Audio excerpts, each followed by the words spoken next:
Content creation can be expensive, and we all know this. I know this especially, and that's why you always see me using a $20 microphone.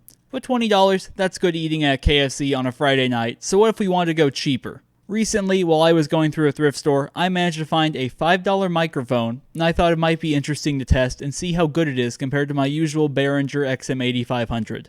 So the microphone in question today is the NAXA NAM-980 microphone. And it's not exactly a looker. If you looked at it from 20 feet away, you might mistake it for metal. It's not metal. Mine also looks like it was run over by a car at some point, so there's that. The thing that most piqued my interest about this microphone is the on-off switch. The off position says dynamic, which is a normal thing for a microphone to say, but then the on switch just has a Polaroid pattern on it. So I don't know if the off position is meant to be dynamic and the on position is meant to be condenser or what's going on here, or if that's just marketing, but we're going to find out. So let's switch over to the microphone and see how it is.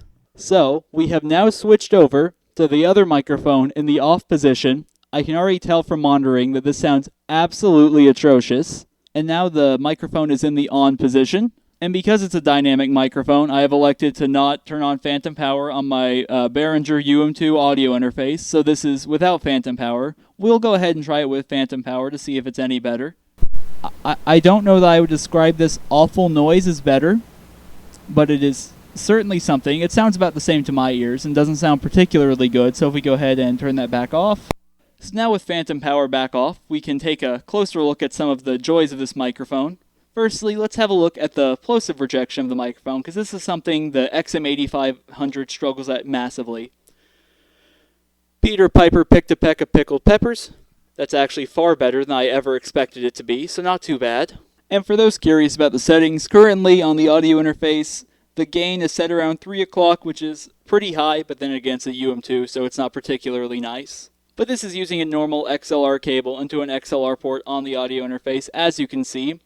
But this microphone came with a different cable than a normal XLR cable. This thing actually came with an XLR to 3.5mm cable, which if you've ever watched podcasted, you should know that's generally not a good sign. So let's go ahead and see what happens if we use the microphone with this cable. So we have now switched over to the 3.5mm to XLR cable, and if you can't tell, I'm having to yell into this microphone to now get any kind of output into it, and this is in the on position. We'll go ahead and try phantom power with this as well. Phantom power has now been enabled. It's a very similar story where I still have to basically yell into the microphone to get anything almost usable out of it, so let's go ahead and switch back over to a normal XLR cable. We're now back to the normal XLR cable. Let me give some thoughts on the NAXA NAM-980. For $5, a microphone that looks like it had been beat up in a parking lot by a bunch of high school bullies. I mean, you could do worse. I've certainly heard worse headset mics. There's not a whole lot of output on this, and you do have to have an XLR interface to get anything usable out of this, which, if you have any kind of XLR audio interface, I can't imagine you'd be using this for your microphone. Even on the budget side, something like the Behringer XM8500 would probably be a much more logical choice. But if you're cash-strapped and find one of these in your local thrift store, you could certainly do worse. So if anybody here found this video useful for any kind of reason, maybe you'll enjoy another video on the channel. I'm sure a card will pop up right here. Also, I'd like to thank everybody for, I think we're now at about 180 subscribers at the time of filming this. This also kind of serves as my impromptu 100 subscriber special, just a bit of fun and a different style of video. So thank you all very much for watching, and I'll see you all for the next one.